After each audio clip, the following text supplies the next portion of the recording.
বিপদে পড়তে দেবো না।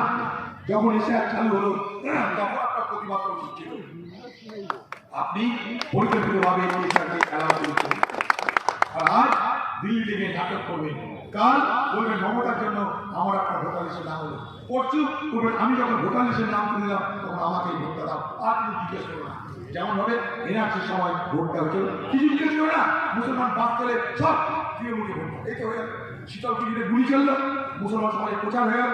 বাঁচতে গেলে তৃণমূল আর কোনো উপায় নাই। বাচ্চাদের আমরা ধরাশায়ী হয়ে গেল, আমরা কোনো জায়গা পেলাম। ভালো কথা, বিধানসভাটা কে চালাচ্ছে? একদিকে টিএমসি, একদিকে বিজেপি। মানুষের কথাবার্তা আছে, মানুষের সমস্যা নিয়ে মানুষের ভালো মতো করে আলোচনা হচ্ছে না। লাভ কার? বিজেপি, লাভ কার? টিএমসি। তাই আমরা একটা কথা বলছি, মাঝে কিছু রাখা দরকার, যারা ব্যাপারটাকে নিয়ন্ত্রণ করবে। অন্তত একটা কারণ যখন পরে ঘরে মা বাবুরা সব ভরে, কিন্তু তার মধ্যে যদি ঝাল না পড়ে, যদি নুন না পড়ে, যদি তেল না পড়ে, সালন হলে বিশ্বাস হয়ে যায়। আমরা তাই বলতে চাইছি, কে কি করবে জানি না, কিন্তু কংগ্রেসকে রাখুন, সেই সালনের স্বাদ বাড়বে, মানুষের জন্য বলার কেউ থাকবে না, কেউ থাকছে না। আপনারা দেখতে পাচ্ছেন মানুষের জন্য বলবেটাকে এই যে সকাল থেকে রাত পর্যন্ত আমি হিন্দু, আমি মুসলমান। মমতা ব্যানার্জি চলে এলে থেকে পুরী থেকে গিয়েছিলেন জগন্নাথ, সেই জগন্নাথ বাবুজি পুরীতে সমুদ্রে আরামসে ছিল। বললো মমতা না, জগন্নাথ দেব আপনাকে বাংলা যেতে হবে, আমার ভোট আছে তো, দিয়ে তাকে নিয়ে চলে এলো দীঘাতে।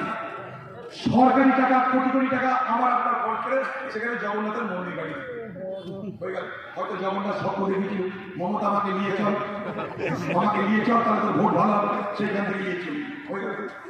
এবার সমুদ্রে যদি সমুদ্রের ধারে জগন্নাথকে দেখালাম, উত্তরের পাহাড়ের দিকে লোক দেখে যায়, জল পাহাড়ের দিকে যায়, সেখানে পাহাড়ে ছিল মহাকাল নামে একটা মন্দির শিবের, সেইটাকে নিয়ে চলে এলো শিলিগুড়িতে, জল মহাকাল পাহাড়। হিন্দু দেখায় মহাকাল নিয়ে চলে এলাম, আমার কি হবে জানি না, তোমাদের জন্য মহাকাল নিয়ে চলে এলাম। আমার বিনাশকাল, তোমার মহাকাল। মাঝে ভাব যাবে, চলো তা হবে না। দিল্লি, পশ্চিমবঙ্গের রাজধানী কলকাতাতে একটা দুর্গা মন্দির করে দেওয়া হলো, কয়েকশো কয়েক হাজার কোটি টাকা খরচা করে। তিনি হিন্দু মানুষকে, হিন্দু সম্প্রদায়ের মানুষকে বোঝানোর চেষ্টা করলো, দেখো আমি মন্দির নিয়ে এলাম তোমাদের জন্য। শুধু মোদি একা মন্দির করে না, আমিও তো মন্দিরের পর, আমিও তো মন্দির বানাই, আমিও তো মন্দিরের পূজারি। অতএব হিন্দু, আমি মোদির থেকে বড় হিন্দু হয়ে গেলাম, তোমরা আমার কথা তুলে দিল না। হলো সরকারি পয়সায় মন্দির তৈরি হলাম।